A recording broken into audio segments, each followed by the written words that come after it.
Prabhupada's quote that how in a sleeping man, he sees a tiger in the dream and then he is scared. And Prabhupada explains that a person who is awake, who is next to him, will see him as in the dream, because he is getting so scared. Even in the real world, he is speaking out loudly. Oh, he is crying out loudly. His experience is crying out loudly. So when he is woken up, give him a push and wake him up. He sees there is no tiger. Then his fear is gone. Exactly in the same way, we are all suffering in this material world with the dream that I am this body, all other people are their bodies, and the relationship between all these people who are assuming themselves to be the material body is a dream that lasts from birth to death for each one of us. So that is called false ego. False ego means I am the body. That self-image that I am this body is called false ego. So now when we are chanting Hare Krishna Maha Mantra, we are in this current situation where we are in a dream state. So the objective of Hare Krishna Maha Mantra, associating with the Hare Krishna Nama Mantra, as we said earlier also, the Leela of the Nama Avatara is to actually to awaken us and take us back to our home. Just like a person is suffering from the fear of tiger, we are suffering unnecessarily from the fear of birth, old age, disease. Whereas the soul has no birth, old age, disease at all.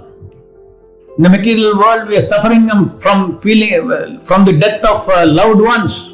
There is no question of death at all. Every love is eternal in the spiritual world. Our constitution itself has no old age and disease. We have a spiritual body.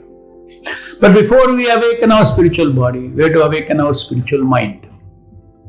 Just like a sleeping man, when you wake him up, first his mind gets awake. Then he sees his senses. Oh yeah. So a sleeping man, when he is dreaming in that sleep, the dreamer is a true because it's a fact. The dream itself is false. The content of the dream is false.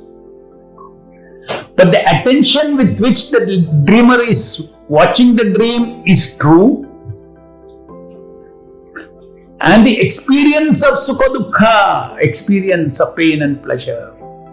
As Prabhupada said, even his gross body is crying out. So he has got an experience. It may be false experience, but the false experience is sukha dukkha.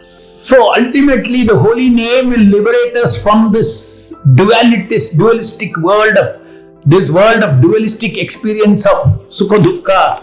And it will bring us to the transcendental sukha, transcendental happiness, when we realize who we are, what we are. So the logic we mentioned, we discussed yesterday was, when the attention, whether the attention is in the dream or the attention in the wakeful state, both are energies coming from the soul.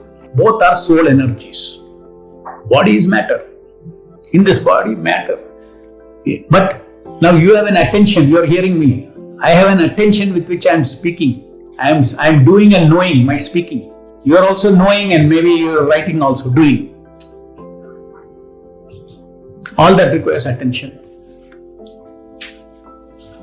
That attention in the material world, when the attention is in the dream content, is called dreamy attention. But attention is attention. So now the Lord incarnates on my tongue, and then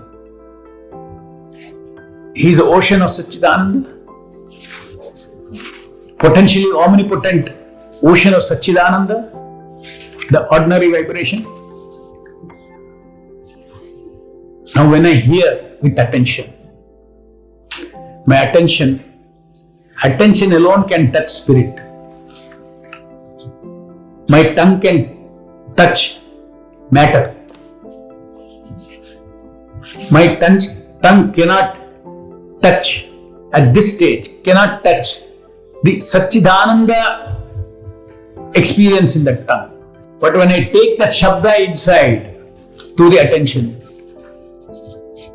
that is why I said, chanting Hare Krishna Maha Mantra is like inviting the Lord. Lord comes on the tongue, still not reached the soul. Then it hears. That's when with attention you hear, through attention you touch. That's when you get to touch the Namavatara. Therefore, so important to hear. You're inviting somebody and you are not associating with him if you are not hearing. So this concept of hearing with attention is called, the name that we are using is, it's a attention connection is established through attention. And then if you maintain that connection for a long time, then the soul is having attention touch. So first I have to establish attention connection with God. Then I have to hold on my attention touch of God. Then into my heart there is flow of Satchit Ananda. Just like the iron in the fire gets red hot slowly, I awaken I purify my chit. Fully it becomes godly character. So this is the idea. So the idea of understanding this thing is why this understanding is required. Because simply one simple thing. After knowing this, you know that what attention is doing, what attention connection is doing. If you're not chanting attentively, what you are losing, you will know. That means you develop a very deep intention for attention touch. Mindful japa can be successful only when you have a good intention also. Why I should chant and hear? Now we are practicing. Prabhupada is saying chant and hear. Chant and hear that very sound. Now you know why I should hear. If I not hear, I am not touching God. I am not getting association of the Namavatara. So there is a vidhi for everything. That is what we are trying to learn.